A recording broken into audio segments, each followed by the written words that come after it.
আলহামদুলিল্লাহি ওয়াহদাহু ওয়াসসালাতু ওয়াসসালামু আলা মান লা নাবিয়্যা বা'দা আম্মা বা'দ। সম্মানিত উপস্থিতি, আজকে আমরা এখানে উপস্থিত বড়ই দুঃখ নিয়ে, আমাদের কলেজের মধ্যে রক্তের ক্ষরণ হচ্ছে। আমরা এখানে একত্রিত হয়েছি, এর মানে এই নেই যে আমরা এখান থেকে চলে এলে শেষ। যতক্ষণ পর্যন্ত আমার বীর বিপ্লব হাদি ভাইয়ের খুনির ফাঁসি না হবে আমরা রাজপথ ছাড়বো না। কথা বলে ঠিক না ভাইরা আমার? একদিকে আমার হাদি ভাইয়ের লাশ দাফনের ব্যবস্থা হচ্ছে, অন্যদিকে আমার দেশের কিছু চোরা লোক তার খুনিকে পালাতে সাহায্য করছে।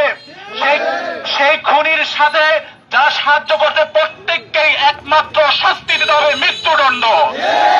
মৃত্যু ছাড়া কোনো আইন আমরা মানি না। আমরা কোনো দল বুঝি না, কোনো মত বুঝি না। আমরা বুঝি একটাই, ইসলাম এবং আমাদের স্বাধীনতা বাংলাদেশ।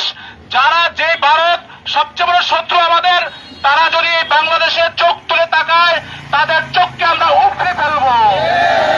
যদি তারা কারো হাত বসায় তাদের সেই কারো হাত আমরা ভেঙে টুকরা টুকরা করে দেব। আমাদের একজন হাদি মারা গেছে, বাকি 17,99,99,999 হাদি দাঁড়িয়ে গিয়েছে। হাদি আমাদের একটাই শিক্ষা দিয়েছে, যদি বাঁচতে হয় হাদির মতো একদিন বাঁচতে চাই, বিড়ালের মতো 70 বছর বাঁচতে চাই না। হাদি আমাদের জন্য দৃষ্টান্তমূলক। হাদির বিচার হওয়া আগ পর্যন্ত আমরা রাজপথ ছাড়বো না। আমাদের কথা যদি কারো কাছে কটা লাগে, তারা হাসিনার মতো আমাদের দেশ ছেড়ে পালিয়ে যাক। কিন্তু আমার ছাত্র জনতা, আমার যুবক ভাইদের, জুলাই যোদ্ধাদের একটি পশমে যে আঘাত করবে তাকে আমরা ছাড় দিব না। তাদের সর্বোচ্চ শাস্তি দিতে হবে, মৃত্যুদণ্ড। এবং যারা হাদি ভাইয়ের খুনিদেরকে পালাতে সাহায্য করছে প্রত্যেককেই মৃত্যুদণ্ডে দণ্ডিত করতে হবে।